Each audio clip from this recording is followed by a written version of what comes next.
commencer la salutation par cette parole de l'apôtre Paul. Et après, je laisserai, oui, effectivement, frère, quitte là, va derrière parce que la caméra, vous gênez la caméra, toi aussi, une personne, allez derrière, laissez.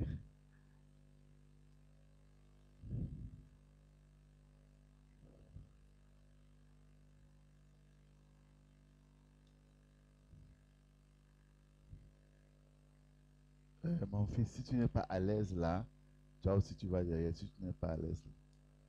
Ok, mais toi, tu devras encore amener ta... Non, oui, continue. Voilà. Ah, c'est le secrétariat là-bas. Ok, que Dieu vous bénisse. Que le Seigneur vous bénisse. Que Dieu vous bénisse. Euh, Mais l'Esprit dit expressément que dans les derniers temps, quelques-uns abandonneront la foi pour s'attacher à des esprits séducteurs et à des doctrines de démons.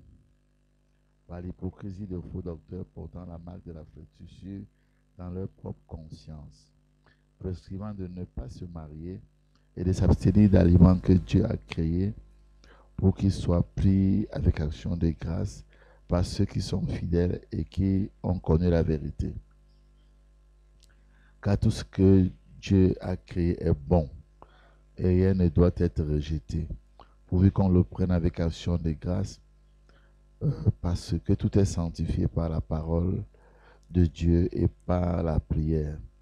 En exposant ces choses aux frères, tu seras un bon ministre de Jésus-Christ, nourri des paroles de la foi et de la bonne doctrine que tu as exactement suivie. Repousse les contes profanes et absurdes. Exerce-toi à la piété, car l'exercice corporel est utile à peu de choses, tandis que la piété est utile à tout.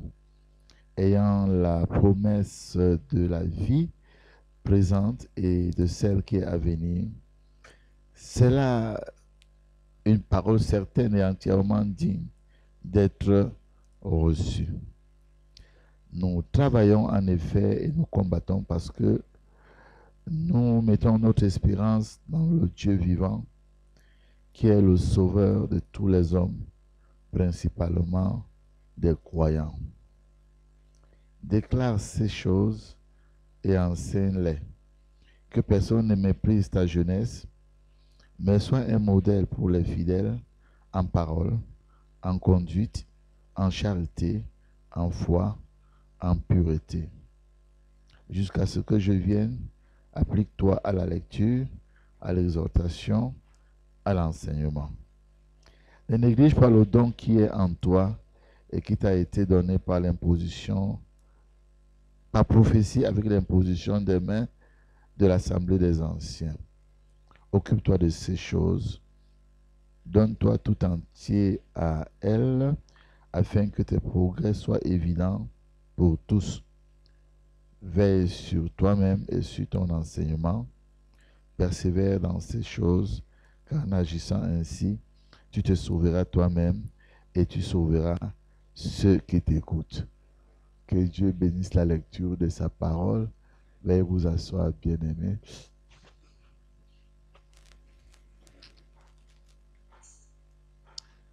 Nous avons commencé avec un grand retard, disons, il est 10 heures, oui, avec un petit retard, oui, parce qu'on devait finir la louange à 9h30. Bon, mais qu'à cela ne tienne, nous sommes les créatures de l'éternité. Je souhaite vraiment la bienvenue à tous les frères. Et si les frères commencent à se présenter, ça va encore nous bouffer du temps. Comme, dernièrement, à Douala, ça a pris combien de temps? 20 minutes seulement? Non, c'était plus d'une heure. Il était plus d'une heure quand tout le monde s'est présenté. Donc, que le Seigneur vous bénisse. J'ai juste lu ceci pour introduire la réunion. Nous sommes ici au passage des générations.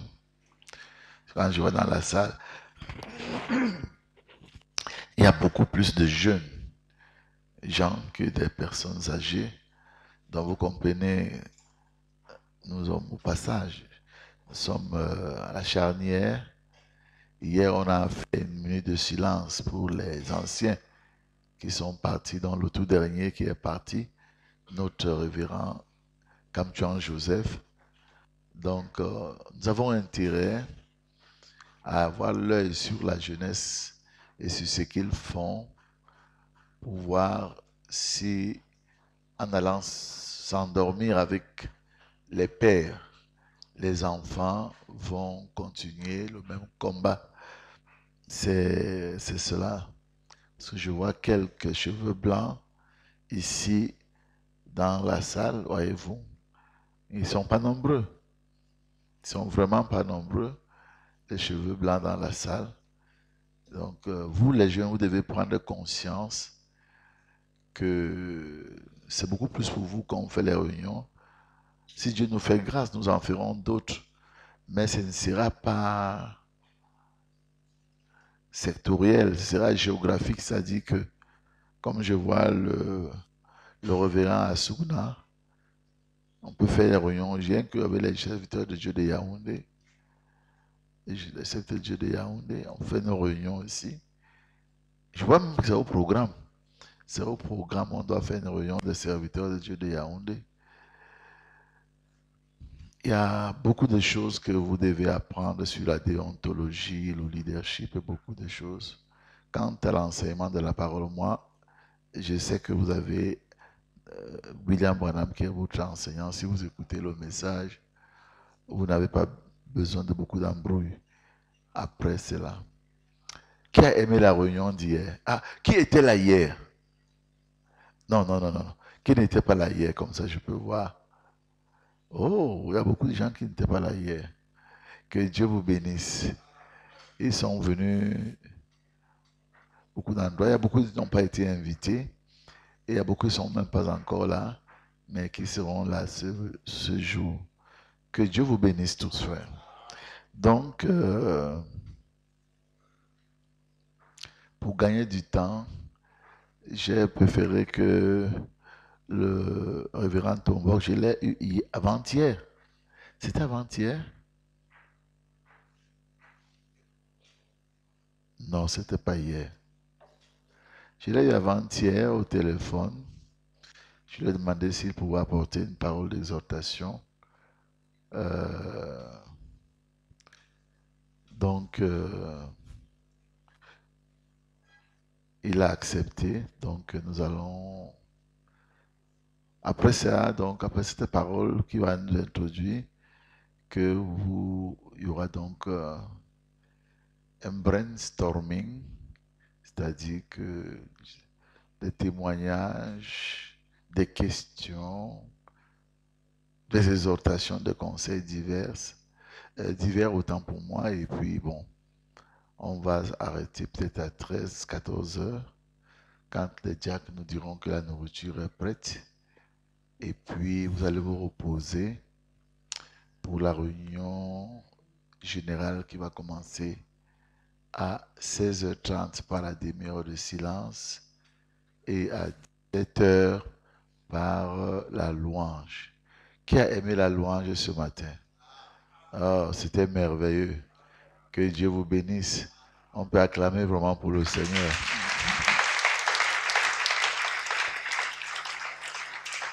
Bon, mais on peut aussi, on a écouté hier, n'aie pas honte du Seigneur Jésus, ni de moi son serviteur. Donc, on peut acclamer pour le chant.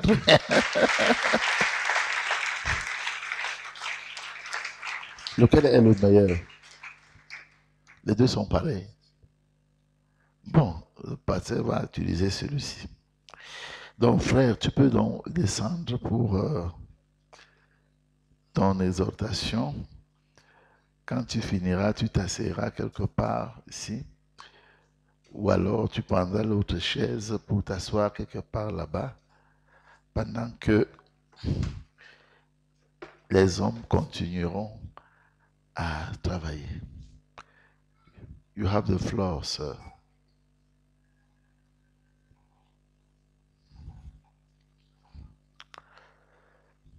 Il y a également, il y a ceci que mon jeune homme qui fait les invitations a oublié beaucoup de gens. Il a oublié beaucoup de gens, c'est quand je lui pose la question avant-hier, tu as appelé tel, tu as oublié. Et c'est comme ça que j'ai appelé celui-ci. Parce que je croyais que lui me l'avait fait du travail. Il ne t'avait pas appelé. Voilà. Parce que si tu avais appelé, tu serais venu avec tes collaborateurs. Et beaucoup de frères comme ça. À Douala, dernièrement, le papa ici n'était pas invité parce qu'il ne le connaît pas. C'est un jeune collaborateur qui vient d'arriver, mais ça va aller de mieux en mieux. Amen. Donc, n'ayez pas de l'amertume dans le cœur si vous ne voyez pas un ami. C'est vrai qu'il voulait appeler Jérusalem, c'est moi qui l'ai arrêté parce que, vous savez, quand des pasteurs n'ont pas été avertis à temps, ils font leur programme. Et tu ne peux pas casser leur programme comme ça là. Si on invitait hier, c'était hier qu'il m'a parlé, je crois, ou bien avant-hier soir. C'est pas possible d'inviter quelqu'un à pareil moment, un pasteur surtout, alors qu'il a déjà fait des programmes pour le Pentecôte. Ça n'a pas de sens. Il faut inviter quelqu'un à l'avance pour qu'il ait le temps de faire d'autres programmes.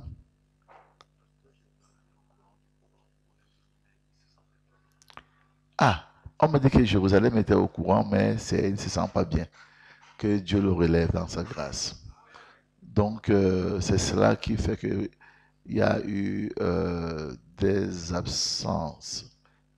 Que Dieu vous bénisse et vous soutienne.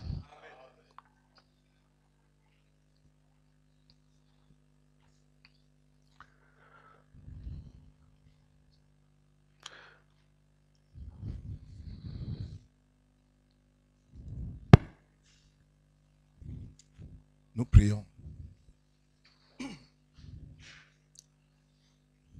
Bien-aimé Seigneur notre Dieu,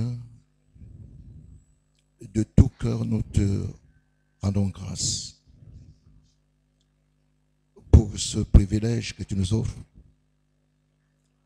d'être debout aujourd'hui et d'être compté parmi tes adorateurs, ceux qui t'adorent en esprit et en vérité. Nous voulons nous reconsacrer à toi afin que à tout moment et en tout lieu, que nous soyons toujours dans la fréquence. Amen. Que nous soyons toujours connectés. Sans cette connexion, tu ne peux pas du tout t'exprimer dans cette dimension. Sans cette connexion, tu ne peux pas accomplir tes volontés.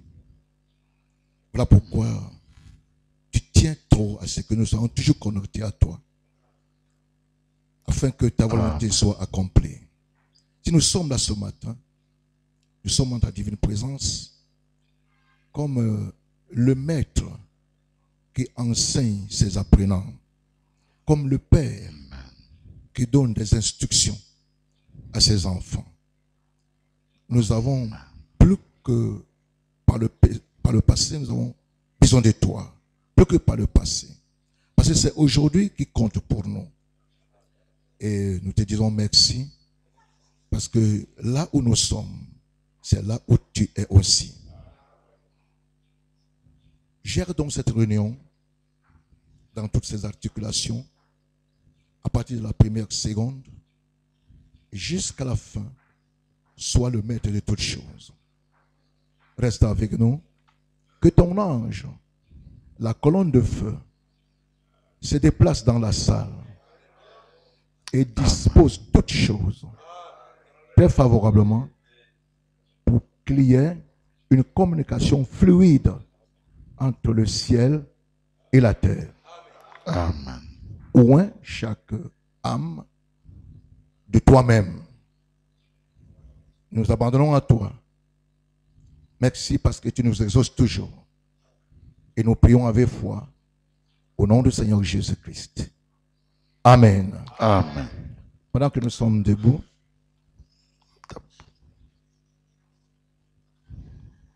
nous allons lire dans Genèse chapitre 2, le verset 7 seulement. L'Éternel Dieu forma l'homme de la poussière de la terre. Il souffla dans ses narines un souffle de vie. Et l'homme devint un être vivant. Ça, c'est la traduction seconde. Et l'homme devint un être vivant. Que Dieu bénisse cette lecture. Amen. Vous pouvez vous asseoir. S'il vous plaît, je préfère m'asseoir. Hein. Je préfère m'asseoir.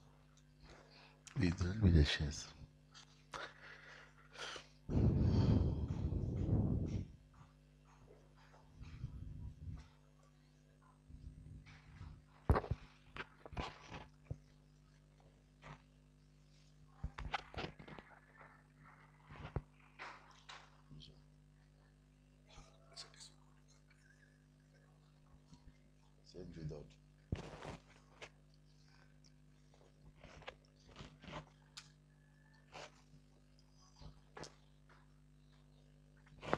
Ok. Il faut que je me sente à l'aise. Et je me sens plus à l'aise assis que debout. On gère la vieillesse, hein? Absolument. Ouais, la vieillesse, ça se gère. Que notre Dieu soit béni. Amen. Et qu'il vous bénisse aussi.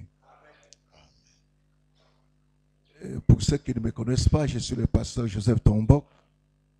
Pour les jeunes ou les nouveaux au milieu de nous,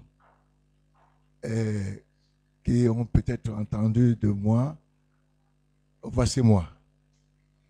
Voici tout moi comme ça. Ok, je vais donc donner comme titre à ma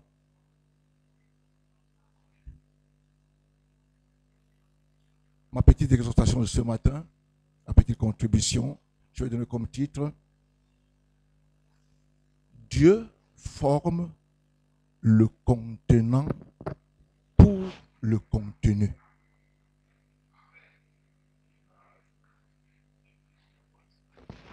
Dieu forme le contenant pour le contenu.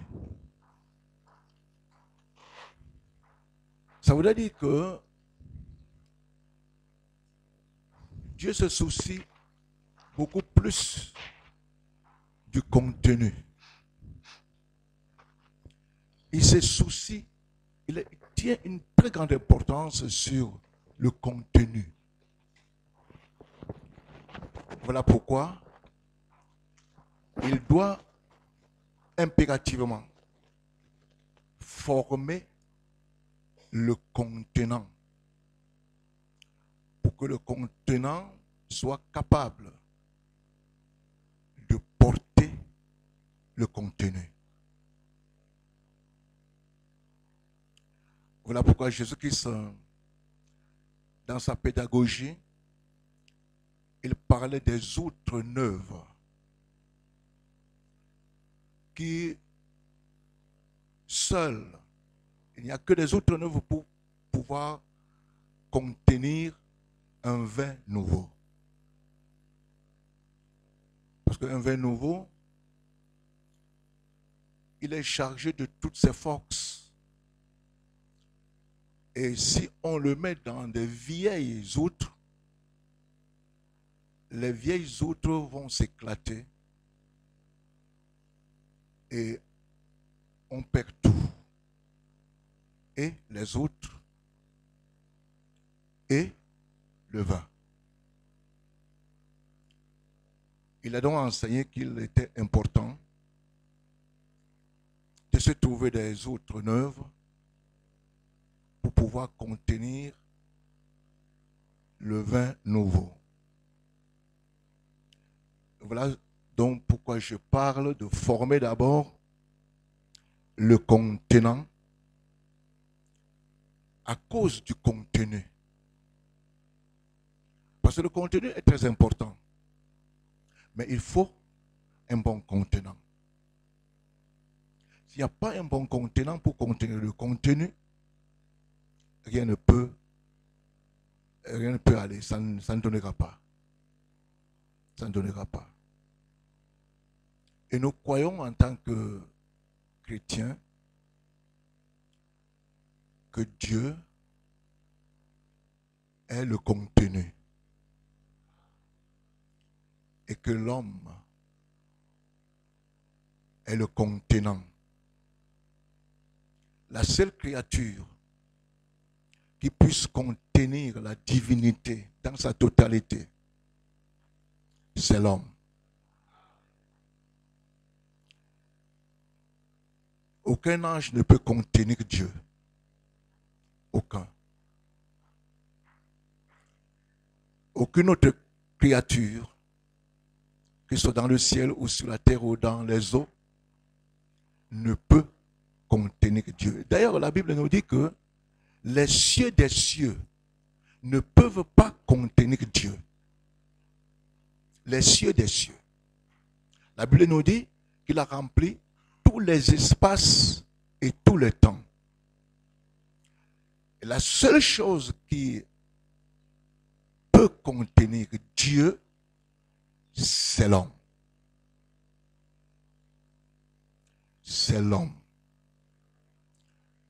Quand je parle de l'homme ici, je parle de la créature qui mettait le sceau et qui représentait la chose la plus élevée au ciel, qui est Dieu. La seule créature qui a mis le sceau à toute la création de Dieu, c'est l'homme. Et la Bible nous révèle que Dieu a créé l'homme à son image et à sa ressemblance. Je parle de cet homme créé, c'est-à-dire le fruit de la parole. Parce que créer, c'est amener à l'existence par la parole parlée ce qui n'existait pas. Et l'homme, il a été créé à l'image et à la ressemblance de Dieu. On peut dire que l'homme est la seule créature qui est la pointure de Dieu. La seule créature qui peut contenir Dieu. C'est quand Dieu est dans l'homme qu'il s'exprime aisément, facilement. Là, il peut faire tout ce qu'il veut faire au travers de l'homme. Amen. Frère Branham nous a révélé une chose. Que quand Dieu envoie un homme, en tant qu'envoyé, l'envoyé va toujours avec l'envoyeur. Mais il faut que l'envoyeur soit formé, capable de contenir l'envoyeur qui est Dieu. Voilà pourquoi, quand Dieu a envoyé Moïse, Moïse, pour un premier temps, affichait une certaine résistance. Il voulait présenter des prétextes, des excuses. Mais Dieu lui a révélé une chose. Il lui a dit, ne t'en fais pas.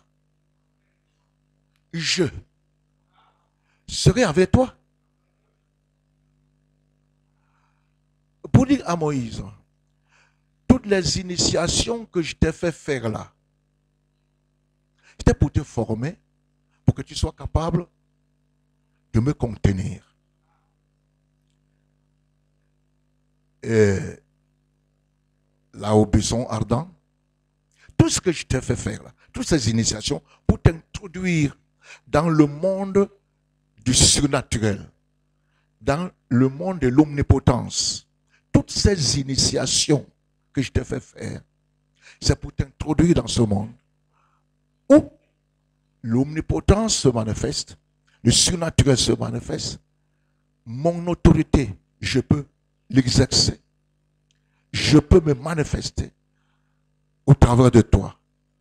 Tout ce que je veux, Moïse, c'est que tu sois un contenant qui puisse me contenir. Je ferai. Je ne te dis pas de faire. Je ferai. Je ferai. C'est Dieu qui fait. Mais au travers d'un contenant. Samson avait dit quelque chose. Il a dit, les tresses que vous voyez là sur ma tête là, les 7 tresses là, si on me les coupe, je deviens un homme ordinaire. Je deviens comme n'importe quel homme, n'importe quel humain. Ça voudrait dire seulement que quand Dieu utilise un homme,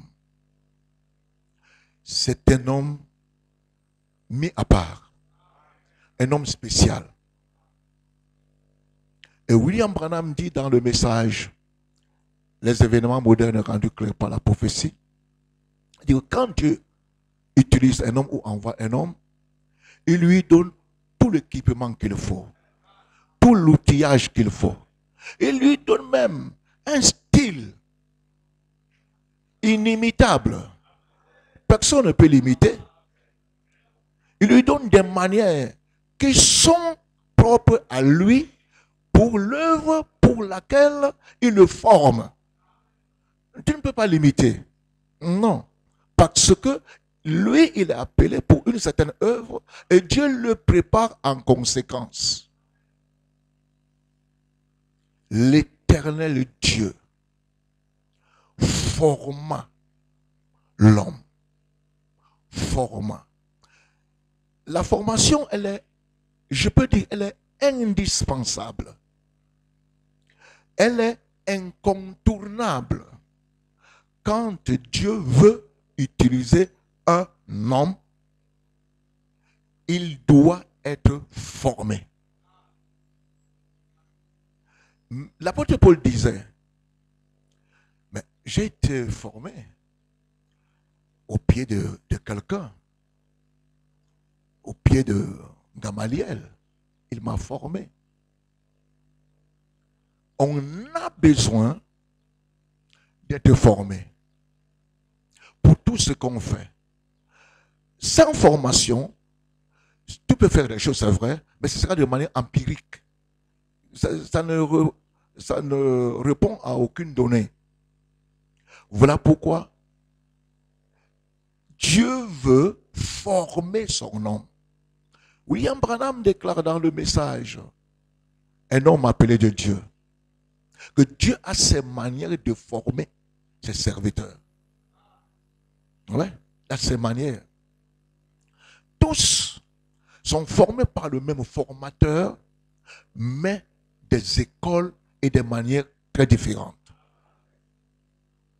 Dieu n'a pas formé Moïse de la manière qu'il a formé Abraham. Il utilisait Moïse pour certaines fins et il a formé Moïse en conséquence. Ce n'est pas de la même manière qu'il a formé Abraham. La manière que Dieu a formé Ésaïe comme prophète, c'est la même manière qu'il a formé Jérémie. Mais le même formateur, mais des écoles différentes et des manières différentes. Justement, pour le travail pour lequel il les forme. Est-ce que quelqu'un peut dire amen à ça?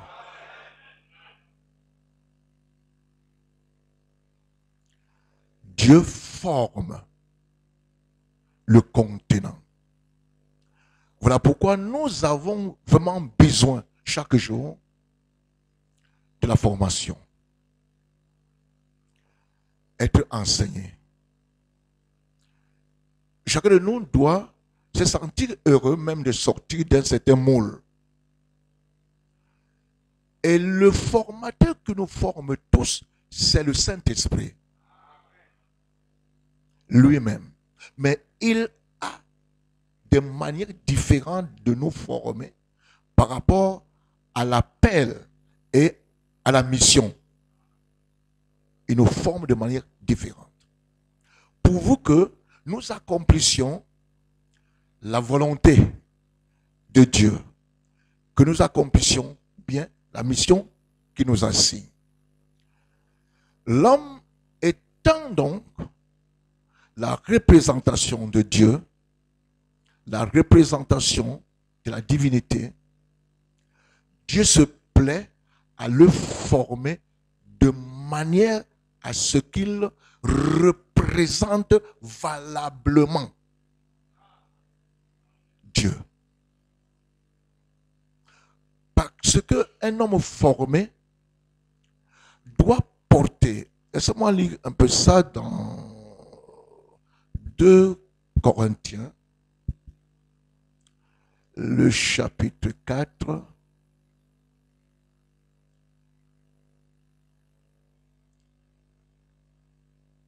au verset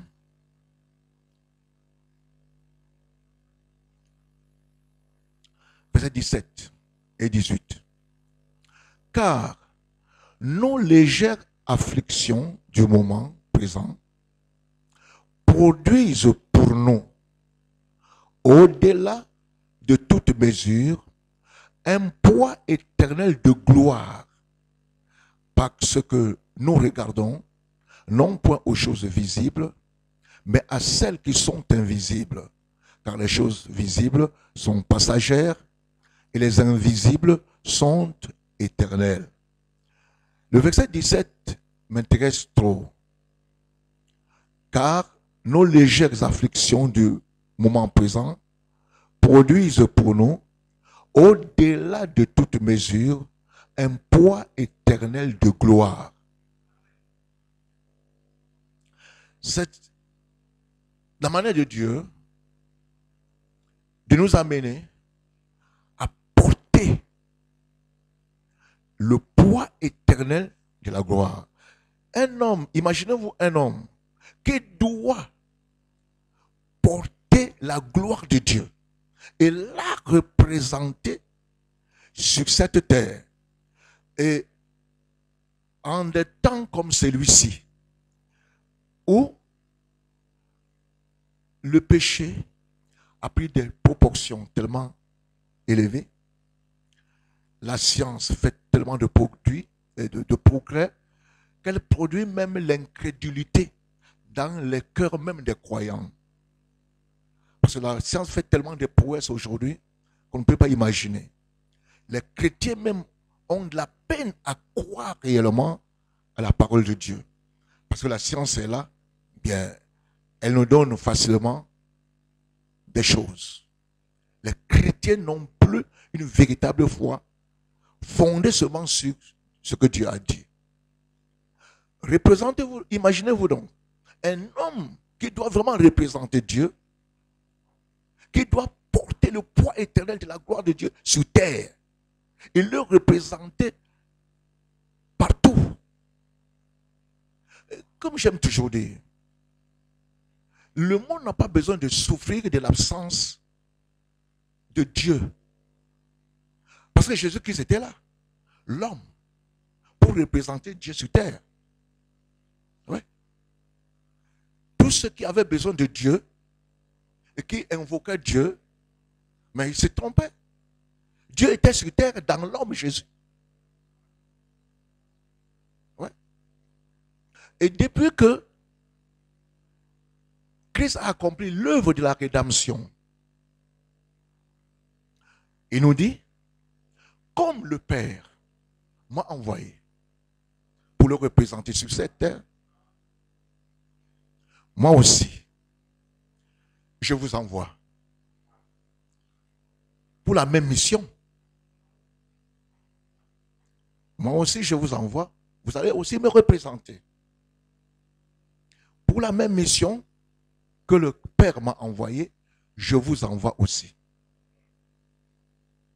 Imaginez-vous donc un homme, parce que les hommes se prennent seulement du simple plaisir, je sers Dieu.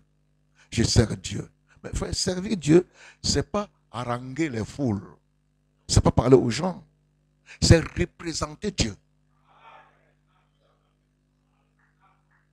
De même que Jésus était Dieu autrement.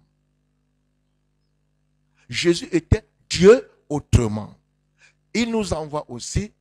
Nous sommes aussi Jésus autrement.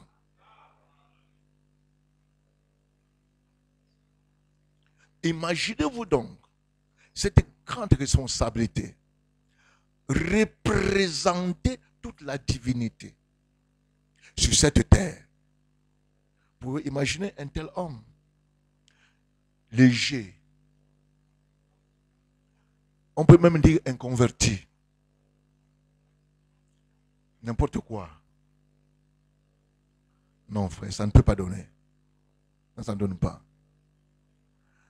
Je disais il n'y a pas très longtemps dans mon église, quand Dieu veut utiliser un homme comme prophète, pour prophétiser, il commence d'abord par te former.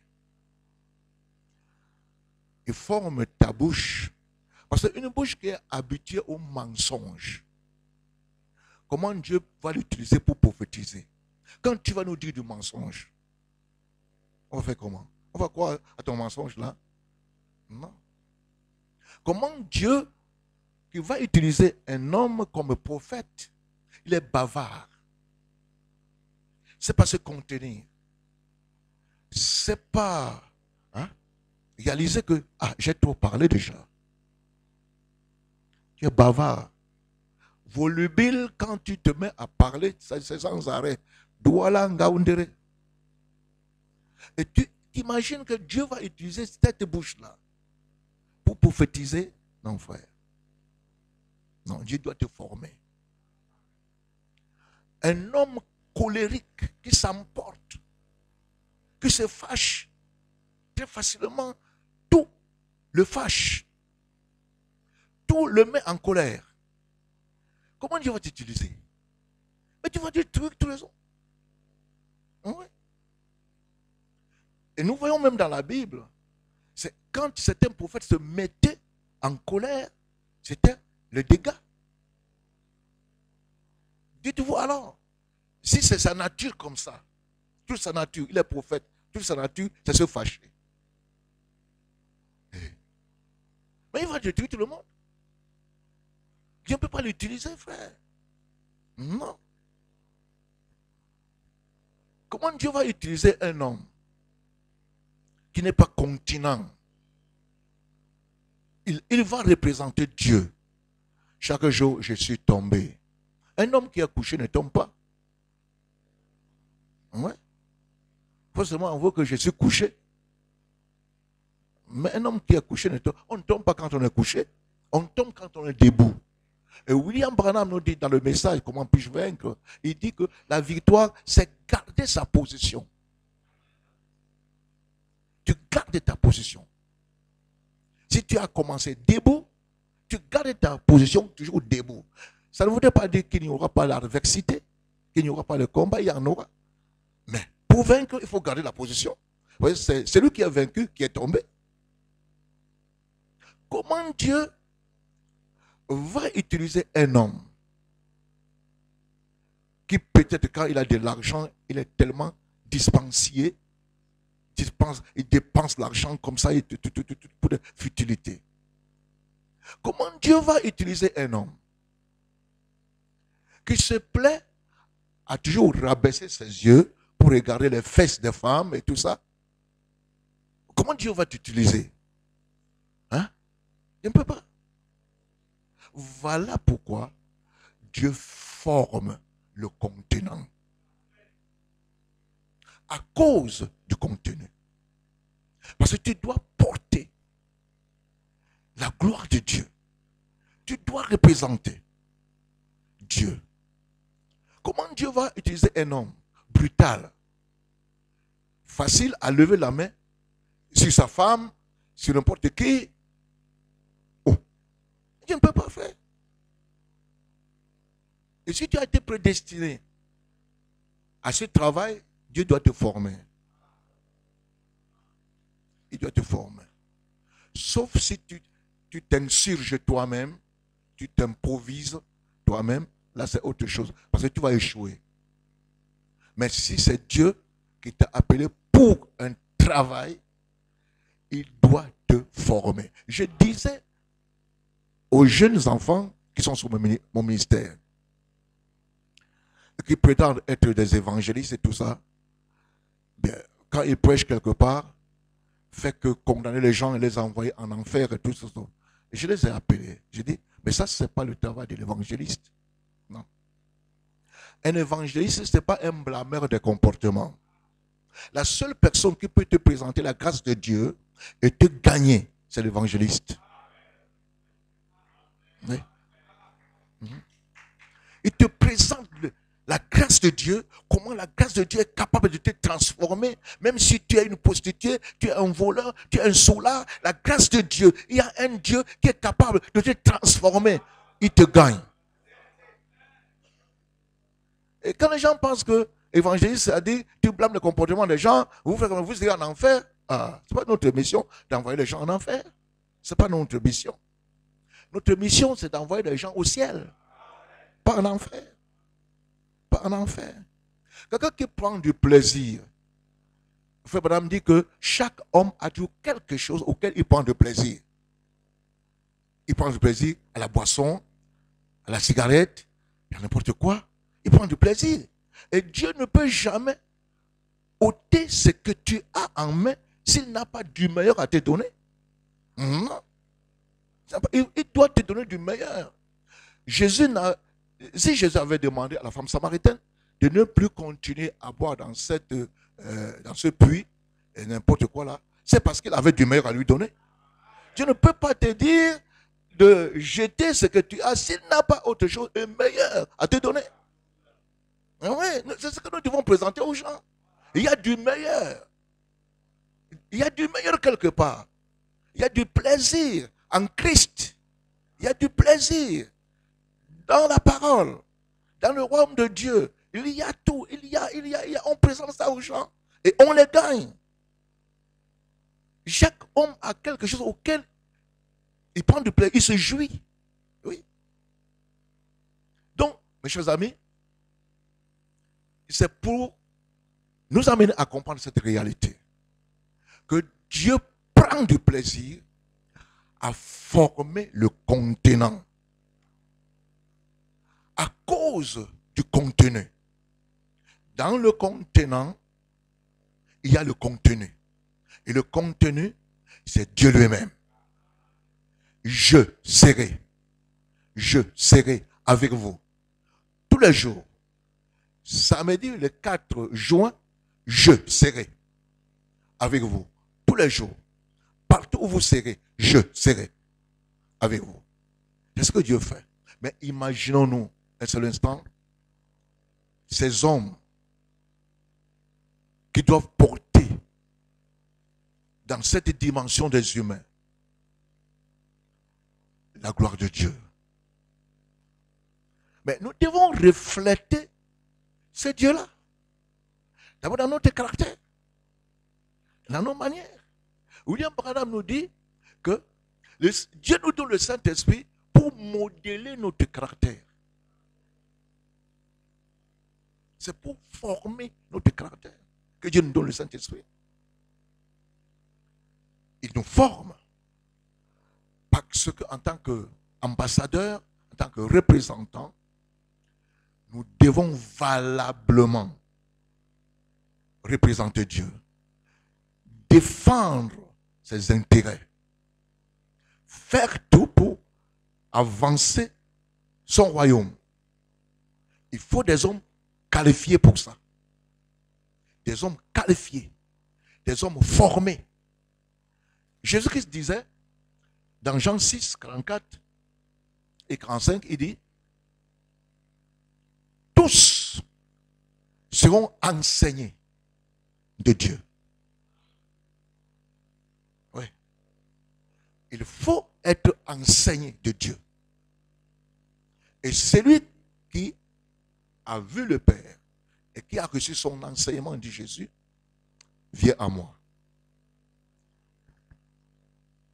Tu ne peux pas représenter quelqu'un que tu ne connais pas, ou que tu connais mal.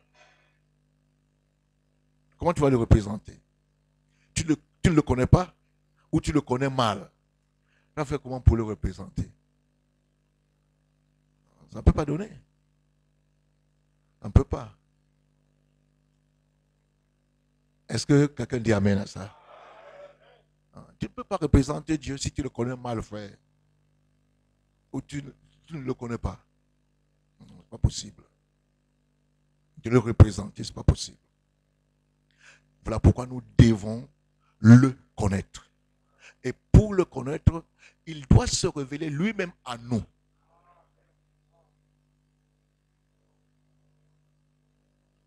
Nous devons le représenter. Il nous a appelés pour nous représenter. Comme je disais, nous sommes Jésus-Christ autrement. Nous sommes William Branham autrement. Pas le contraire. C'est la continuité. Oui. Vous savez, la vie ne s'arrête pas. La vie continue. Elle peut passer par beaucoup de phases. Mais si la vie s'arrête, la mort s'installe. Nous sommes William Branham autrement. Donc le monde n'a pas besoin de souffrir de l'absence de William Branham et dire, ah, c'est William Branham était là. Nous sommes là. Le Saint-Esprit nous a formés et William Branham nous a enseigné que ce qui était dans la perfection au ciel, Dieu l'a déversé en Jésus. Et quand aussi Jésus a accompli l'œuvre de rédemption pour nous, la même chose, le contenu qui était en lui, le même Père l'a déversé en nous.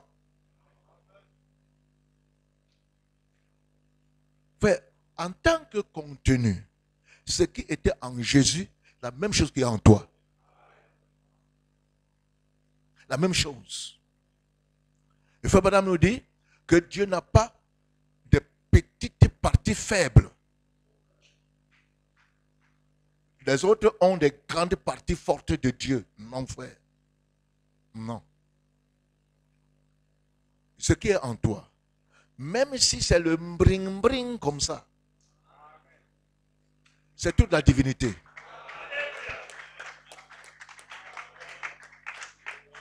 C'est toute la divinité. C'est toute la divinité. Il faut seulement croire à ça. Et comme je disais, il n'y a pas très longtemps que Frère Branham a dit que la difficulté que Dieu éprouve aujourd'hui, c'est d'amener un humain à croire à un humain. Ça c'est vrai, je le crois à 100%. Mais vous savez quoi? Nous sommes allés plus loin que ça. Plus loin. Ça c'est déjà derrière nous. La plus grande difficulté alors que Dieu éprouve réellement, c'est d'amener nous-mêmes là, de croire que la divinité habite en nous. Nous sommes habitués par un esprit religieux à servir, à adorer et à croire à un Dieu qui est loin de nous. Là, on l'adore bien. On le croit bien.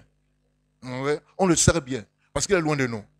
Mais amener l'homme à croire que la divinité là a quitté le ciel. Elle est sur terre. Dans des contenants. L'esprit religieux nous a habitués à croire à un Dieu qui est au ciel. Ah ouais. Et d'ailleurs, tout dépend de ce que tu comprends par ciel. Ce n'est pas le firmament.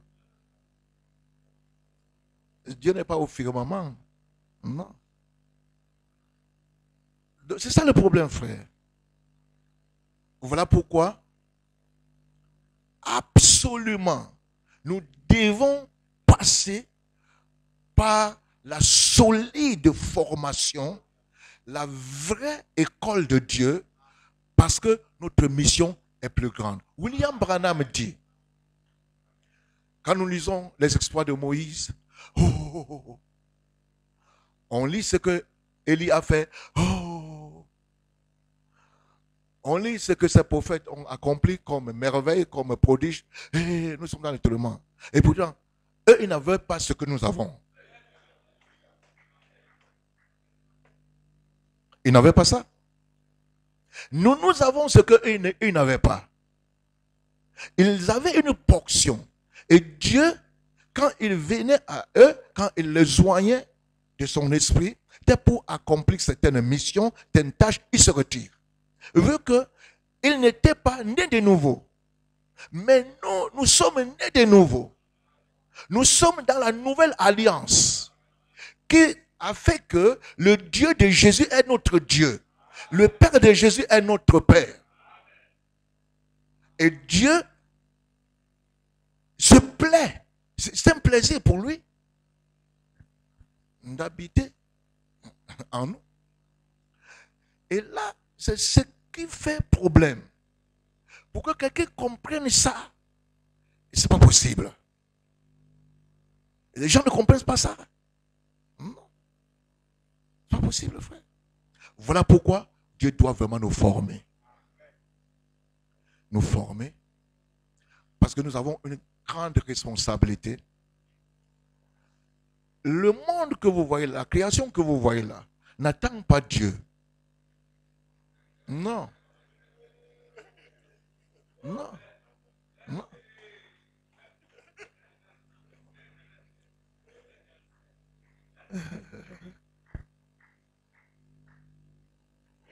La Bible dit,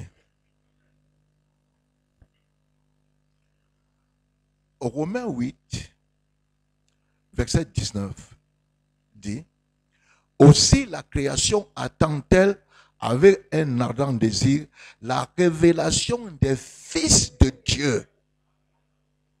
La création n'attend pas Dieu. Parce que ce n'est pas Dieu qui a soumis la création dans la condition dans laquelle elle vit aujourd'hui. Ce n'est pas Dieu. Non. Ce n'est pas Dieu. C'est l'homme. C'est l'homme. Voilà pourquoi Dieu restaure l'homme. Pour ramener la création dans sa condition idéale.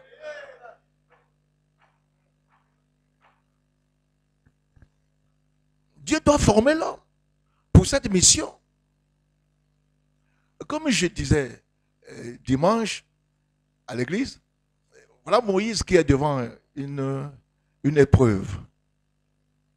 Il est coincé devant la mer Rouge, l'armée des Égyptiens derrière, et les montagnes de part et d'autre ne peuvent plus avancer, ne peuvent rien faire. Il se met à crier. Il descend, il dit, Moïse, mais il y a quoi? Il y a quoi? Moïse dit, mais les Égyptiens vont nous écraser. Dieu lui dit, mais restez là, ils vont vous écraser. Restez là. Tu veux que c'est moi qui fasse ce que toi tu dois faire? Après toutes les initiations que je t'ai fait faire pour t'introduire dans le monde du surnaturel. Après tout ce que je t'ai fait faire pour t'introduire dans le monde de l'omnipotence. Tu es devant tes responsabilités. Tu cries que c'est moi qui viens de faire ce que toi tu dois faire. Moïse, ça tient dans ta tête là.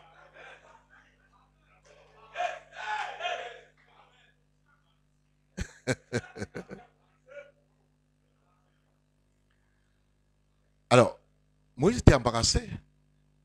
Dieu lui dit, si tu n'agis pas, attention, hein, ta prophétie que tu as faite là tout à l'heure là, qui veut voir pour une dernière fois les Égyptiens? Les enfants d'Israël sont montés, ils ont vu les Égyptiens pour une dernière fois. Moïse les rassure, il dit, c'est pour la dernière fois, vous ne les verrez plus jamais. Il croyait que sa prophétie va arrêter l'avancée des Égyptiens. Il ne faisait qu'avancer. Maintenant, il est face à ses responsabilités. Parce que Dieu placera toujours ce qu'il envoie devant leur responsabilité afin qu'ils puissent vraiment se manifester. Alors Moïse se met à crier. Je lui demande, mais tu cries pourquoi? Je t'ai fait des initiations pour t'introduire dans le monde mystique. Oh, le monde de l'omnipotence. La divinité est en toi. Moïse dit, mais je vais faire comment? Je lui dis, tu sais comment j'ai amené la création à l'existence? Moïse dit, oui. Pas comment? Il dit, pas la parole. Voilà alors.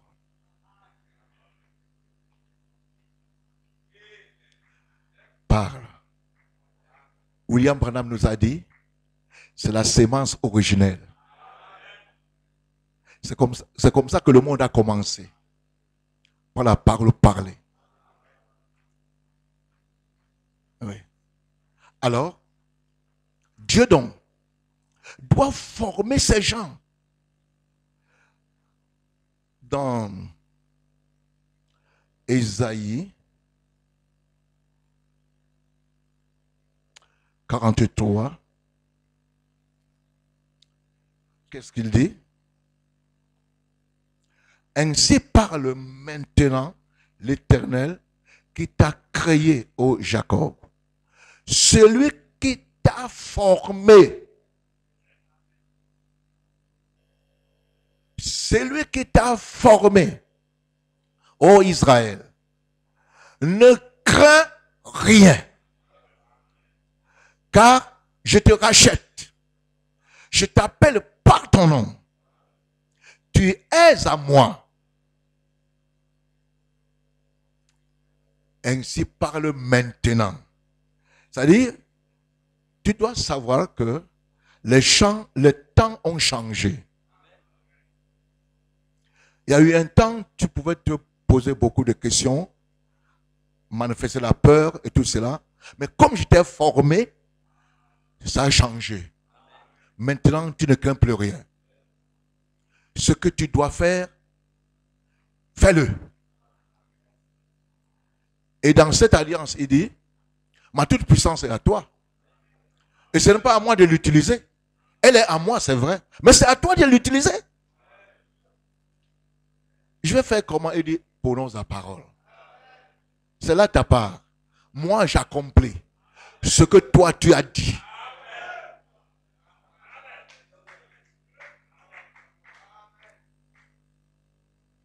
Vous savez, frère, c'est aussi un problème de connaître son identité.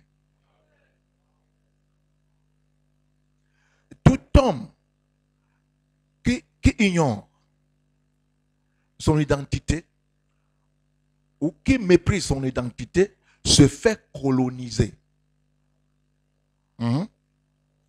Et c'est ce que les Occidentaux ont fait aux Africains. Comme les Africains n'ont pas reconnu leur identité, ils ont ignoré leur identité, les Blancs, les Occidentaux, les ont colonisés. Et toute personne qui ignore son identité se fait coloniser. Voilà pourquoi Dieu, quand il s'est révélé à Gédéon, il devrait d'abord lui révéler son identité. Vaillant homme, vaillant héros. Dit, mais oui, c'est ton identité chez moi. C'est comme ça que moi je te connais. Toi, tu dis, j'ai peur. Quand je fouille mes registres là-bas, ton identité c'est vaillant héros. Il dit, ben, les Madianites, ils nous persécutent depuis des années. Ils font n'importe quoi là. Ils nous ont privés de manger. Et les Madianites, ils disent, non, va. Il dit, mais je vais faire comment? Va avec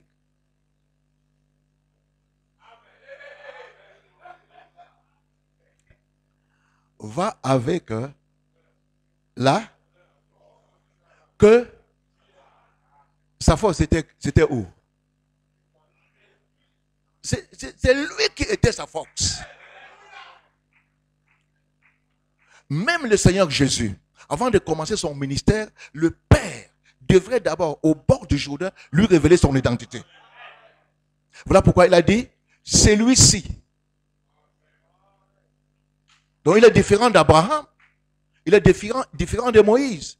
Il est différent de tous les autres prophètes. Il est différent. Il a une autre identité. C'est lui-ci. C'est mon fils. C'est le contenant qui doit me contenir. Et Jésus a pris le Père au mot. Il savait déjà que le Père lui a révélé qu'il est le contenant de la divinité sur terre. Toute personne qui avait besoin de Dieu n'avait pas raison d'aller au temple. Non. Vous allez au temple, vous perdez votre temps. Dieu était dans un contenant quelque part. Au bord de l'eau. Peut-être assis dans une barque. Le Dieu du ciel, oui. Dans une enveloppe de chair humaine. Il était là. Mangeant avec les publicains. Mangeant avec les prostituées. Le Dieu du ciel. Ouais. Mais Jésus avait pris le Père au mot. Quand il sort des eaux, le Père lui a révélé son identité. Il trouve un lépreux. Il dit, sois pur. Un aveugle recouvre l'aveu. On attrape même une femme en flagrant délit d'adultère. On devait déjà la lapider. Jésus dit, moi, je pardonne. Il dit, hey. On amène un paralytique. Jésus regarde et dit que son problème, c'est dans ses péchés. Pour qu'il soit guéri là, il faut que ses péchés soient d'abord pardonnés. Je te pardonne. Dès qu'il dit ça, le paralytique est guéri. Il dit, oh, et tu te prends pour qui? Tu vas même jusqu'à pardonner les péchés. On sait que c'est Dieu qui pardonne les péchés. Mais toi là, Dieu qui pour pardonner les péchés. Il n'avait jamais compris que l'homme là, c'était le contenant. Et le contenu était celui qui crée l'homme, qui sauve l'homme, qui pardonne à l'homme, qui guérit l'homme, qui bénit l'homme, qui enseigne l'homme, qui fait tout de l'homme. Le contenu était là dans un contenant. Et tu peux même l'appeler Abo. Parce que ses soeurs sont en mariage ici chez nous. Mon beau. Oui, mais c'est quand même le contenant d'un contenu. Oui. Même s'il est tombeau là. À un certain niveau, c'est pas ça. C'est pas ça. C'est pas ça. Même s'il doit demander à quelqu'un qui a l'argent là. Parce que lui n'en avait pas. Il y a quelqu'un qui peut avoir un billet là. Mais c'est quand même le contenant du contenu. Ce qui est important, c'est le contenu. Mais Dieu doit former le contenant. Dieu nous aime tellement. Vous savez, moi je dis toujours que c'est le but même de ce message. Autre chose, ça peut nous distraire. Le but de ce message, c'est de ramener la divinité dans l'homme. C'est ce qui doit nous préoccuper. Si c'est ça, alors on est satisfait. On se console. Le message a atteint son but. Voilà pourquoi Dieu devrait brandir un échantillon, une gerbe agitée pendant 33 ans, 7 fois le tour du monde, pour nous prouver que c'est ça. C'est ça, c'est ce que je veux. Mais Dieu l'a fait passer dans des écoles terribles. Oui. Pour qu'il soit ça. Des écoles terribles. Nous devons aussi accepter ça. Dieu forma l'homme de la poussière de la terre. Ça veut seulement dire que même Paul, quand Saul de Tarse là, quand Jésus le rencontre, le coince là quelque part sur la route de Damas, il devait commencer par la poussière. Toute personne que Dieu envoie doit commencer par la poussière. Parce que lui, il allait faire sa mission, mais il était sur un cheval, sur une monture. Non. En Dieu, ça ne donne pas. Tu dois commencer par la poussière. Et la voix a dit, lève-toi. Ça va, ça va. Lève-toi. Parce que tu es dans la poussière. Lève-toi. Oui, c'est comme ça. Tu commences par la poussière. Même si tu es le fils de Dieu, tu commences au Jourdain. Tu commences par là. C'est là. Et nous avons une grande responsabilité, une grande mission à accomplir, ça c'est vrai. Mais parfois, on brûle les étapes. On brûle les étapes, on court trop vite.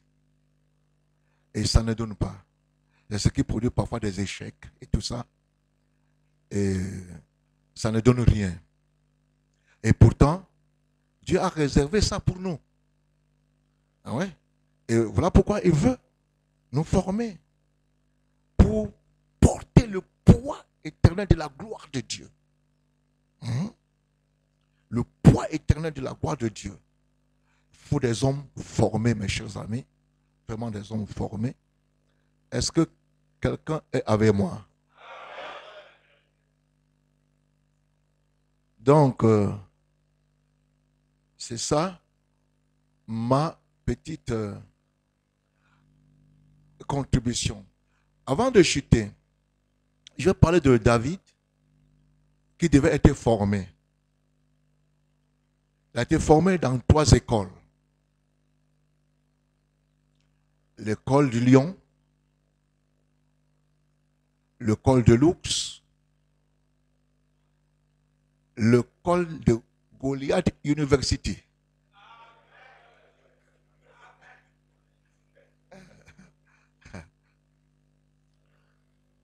Quand il a vaincu Goliath, alors, après ces 3 victoires, ces 3 diplômes, Dieu lui a fait faire un tour au palais. Et il y avait des exigences pour celui qui devait aller au palais, manifester le surnaturel là-bas. Parce que le roi avait des problèmes. Il fallait du surnaturel. Mais il fallait quelqu'un qui a 7 vertus. 7 vertus. Nous allons donc lire dans 1 Samuel.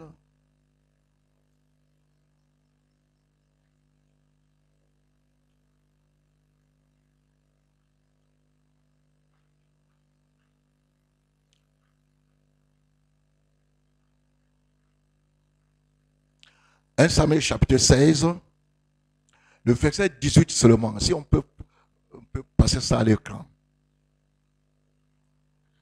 1 Samuel chapitre 16, verset 18. L'un des serviteurs prit la parole et dit, voici, j'ai vu un fils d'Isaïe. J'ai vu un fils d'Isaïe. Il est Bethléemite. Première condition. Il est Bethléemite. 2, il sait jouer. 3, c'est aussi un homme fort et vaillant. 4, c'est un guerrier. 5, il parle bien. 6, il est d'une belle figure. 7e condition, l'Éternel est avec lui.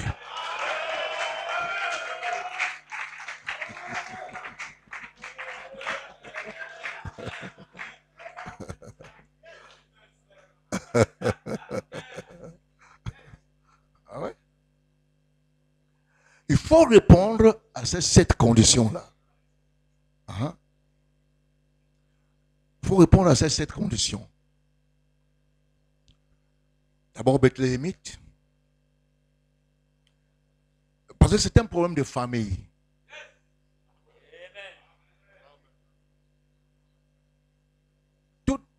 Tout le problème de Dieu et tout son programme est un programme de famille. Voilà pourquoi Jésus-Christ insiste. Il faut naître. Oui. Il faut naître dans cette famille-là. Tu nais. Et quand la Bible dit, c'est lui qui est en Christ. Or, on ne peut pas être sans naître. On est d'abord et on est. Il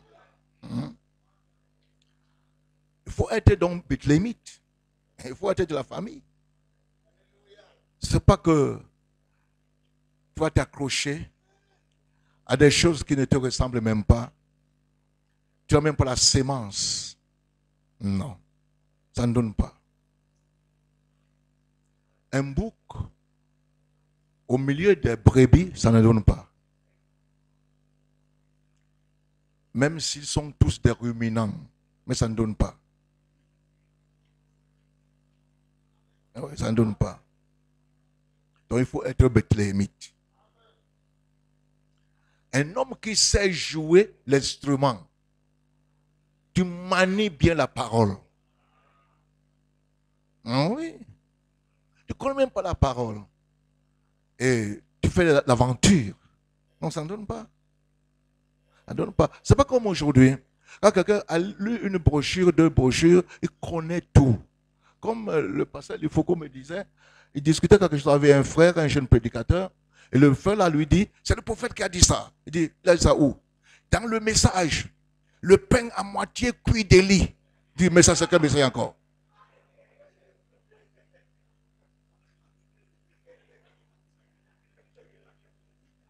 Ah, il va t'épater comme ça. Le pain à moitié cuit d'Élie. Ça c'est quel message encore? Et il continue, hein, il ne s'arrête pas. Il dit, le prophète a encore dit ça dans un autre message. Samson le Danite. Juste pour épater les gens. Non, c'est pas ça, frère. Il ne faut pas faire ça.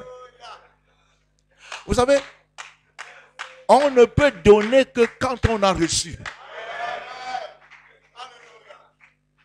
Vous devez d'abord recevoir. Être bien formé. Être bien équipé. Sinon, vous allez faire l'aventure. Vous amusez la galerie. Et ça va se retourner sur vous. Ça ne donnera rien. Ça ne donnera rien. Donc, il faut savoir bien jouer l'instrument. Ouais. Un homme vaillant. Ouais. Fort, un guerrier. Et William Branham dit, la personne que tu dois vaincre, c'est d'abord toi-même. Tu ne peux même pas vaincre toi-même. Tu vas vaincre qui? Tu ne peux même pas taper toi-même. Tu vas taper qui? Ah, c'est pas bon.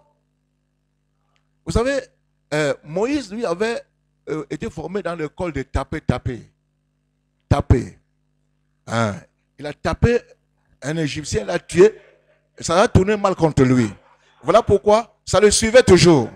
Même quand Dieu lui dit de parler au rocher, il tape encore. Oh. Et ça ne donne pas. Taper.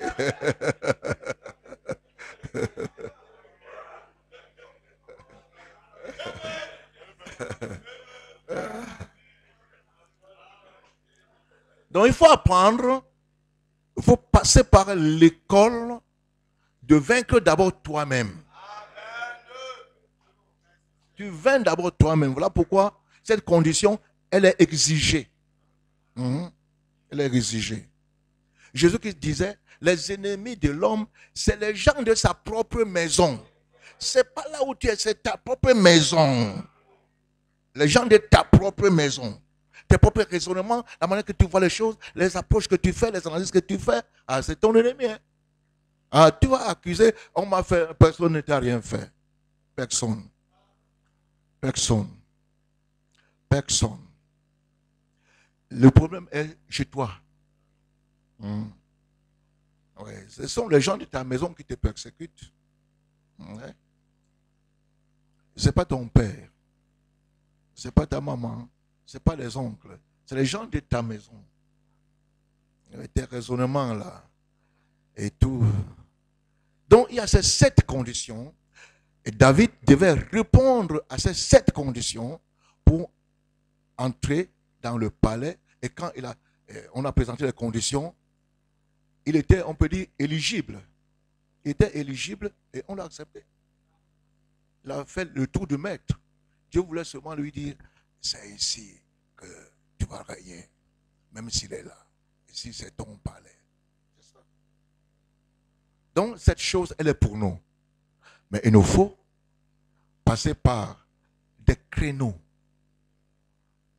par des couloirs. Oui. Des créneaux et des couloirs. Cette chose, elle est pour nous. Acceptons ça. Et Dieu veut nous former. Parce que nous sommes la représentation de la divinité sur terre. Je l'ai dit parce que je le crois. Ah ouais, frère. Je le crois. C'est ce qui faisait la force du ministère de Jésus. Il savait qu'il représentait le Père. Donc quand il y a un problème, il ne dit pas, ah, frère, allons d'abord prier. J'ai ce qu'il me faut. J'ai ce qu'il me faut. Ouais. Et il agissait. Et Dieu confirmait. Dieu confirmait. Dieu prépare le contenant pour le contenu. Nous avons besoin de cette préparation, une bonne préparation. Sortir des bons moules. Nous avons vraiment la grâce que Dieu nous a donnée des bons hommes. Oui. Nous avons des bons hommes qui sont des instruments que le Saint-Esprit utilise. Parce qu'on ne peut pas parler du Saint-Esprit sans parler de l'homme. Le Saint-Esprit, ce n'est pas du vent. Ce n'est pas un papillon. Le Saint-Esprit, ce n'est pas une bonne pensée. Hein? N'importe qui dans le monde a des bonnes pensées. Tout le monde peut avoir des bonnes pensées. Ce n'est pas forcément le Saint-Esprit. Le Saint-Esprit, quand il veut agir, son instrument, l'élément qu'il utilise, c'est un homme. Et nous bénissons Dieu pour cela. Il nous a donné des bons hommes. Donc, dis avec moi, nous avons des bons hommes.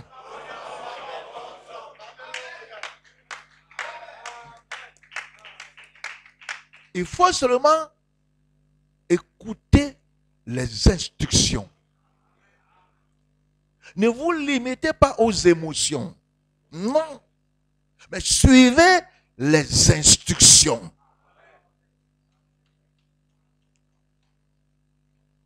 Si nous suivons les instructions de ces bons hommes, d'ailleurs, notre esprit sera impacté par leur esprit.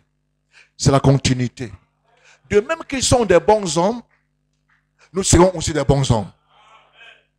Parce qu'un disciple accompli est comme son maître. Donc nous sommes des disciples, moi je dis, accomplis, pour être comme notre maître. Des hommes formés. Et Dieu sait. Parce que Dieu a d'abord confiance en nous. Avant de nous demander de faire confiance en lui, il a confiance en nous. Parce qu'il sait que tu ne le trahiras pas. Quel que soit ce que tu vas rencontrer, il sait que tu ne le trahiras pas. Voilà pourquoi il a d'abord confiance en nous avant de nous demander de faire confiance à lui. C'est ça la manière de Dieu de faire. Donne-moi Amen. Ça.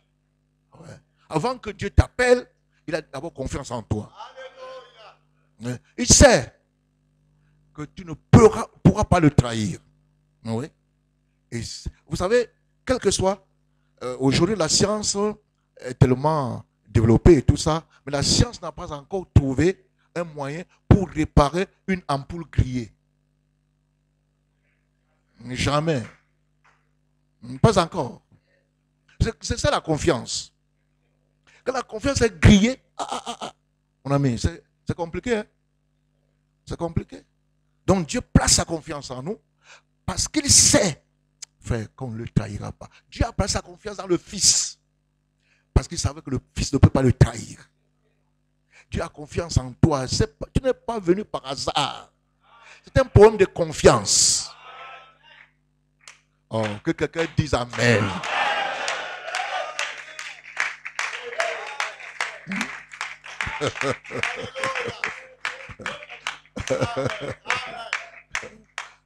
C'est un problème de confiance. Nous travaillons avec Dieu sur la base d'une confiance. Il a confiance en nous, nous avons confiance en lui. Voilà même pourquoi c'est ce qui a poussé Dieu à faire une alliance. Afin que tu ne doutes pas de lui. Et qu'il n'ait pas aussi des problèmes à se casser la tête là. Il est comment? C'est sur la base d'une alliance. Il fait une alliance. Il sait que il va respecter l'alliance, tu respecteras aussi l'alliance. C'est cette confiance. Parce que Dieu ne veut pas que tu doutes de lui. Non, il ne veut pas. Il fait une alliance. Que Dieu vous bénisse. Acceptons la formation de Dieu. Il y a beaucoup de choses à faire. Dieu a trop à faire avec nous. Trop. Trop. Il faut seulement accepter la formation. Dieu a beaucoup de choses à faire avec nous. Beaucoup de choses à faire avec nous. Parce que ça, c'est le dernier réveil. Hein. Nous sommes dans le dernier tournant de l'histoire de la rédemption. Il faut des hommes formés maintenant. Des hommes de qualité. En qui Dieu place toute sa confiance. Mais c'est ce qu'il a dit sur le Fils. Celui-ci est mon Fils bien-aimé en qui j'ai placé ma confiance. Ça, Dieu a d'abord confiance en toi. Il sait que tu ne le trahiras pas. Bon temps, mauvais temps, tu vas tenir. Pourquoi? Parce que tu es formé. David était formé pour des grands combats. Tu n'es pas formé pour tuer les petits Philistins. Non, ce n'est pas sa formation. Il est formé pour tuer Goliath. C'est l'armée d'Israël qui a tué les Philistins. Ce n'est pas David. Non, ce n'est pas David. Lui, il est formé pour tuer Goliath. Un homme formé. Que Dieu vous bénisse.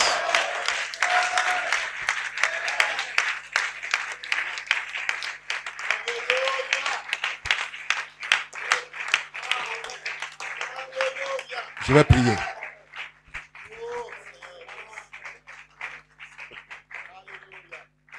Je vais prier. Père, nous te disons merci pour cette causerie. Le Père avec ses enfants, sans complexe. Et nous avons beaucoup reçu. Et nous te disons merci. Que cette parole, Seigneur Dieu, fasse son travail. Nous nous sentons si heureux d'être les élèves de ton école. Nous nous sentons si heureux d'être formés par toi-même. Adam avait une grande responsabilité que tu étais obligé de le former d'abord. Nous avons une grande responsabilité. Le monde connaît déjà son déclin. Et l'œuvre de la rédemption doit réellement porter son fruit. C'est pourquoi tu veux des hommes, des femmes bien formés, bien équipés, qui pourront porter le poids éternel de la gloire de Dieu sur terre. Rendre la divinité réelle dans cette dimension. Et tu nous as montré là tout à l'heure que la création n'attend pas Dieu. La création attend l'homme. Mais quel homme? Si nous ne sommes pas formés, rends-nous humbles. Voilà pourquoi tu as formé l'homme de la poussière de la terre. L'humilité. Crée ces vertus en nous. Nous ne voulons pas les fabriquer nous-mêmes. Ça peut donner aujourd'hui, mais demain, ça ne donnera plus. Nous n'avons pas besoin de la fabrication. Nous avons besoin de quelque chose qui porte ton estampille. Nous abandonnons à toi, Père. Merci pour cette grâce que tu nous accordes. Bénis ton serviteur, notre pasteur. Bénis tous ces contenants qui sont là ce matin, afin qu'au sortir de cette réunion, qu'ils rentrent chargés, remplis du contenu, la divinité se manifestant. Chacun là où il exercera son ministère, qu'il soit une véritable représentation du ciel. Reçois toute la gloire. Reçois tout l'honneur. Merci parce que tu nous exauces toujours. Voilà pourquoi nous signons cette prière au nom du Seigneur Jésus-Christ. Amen. Amen. Merci.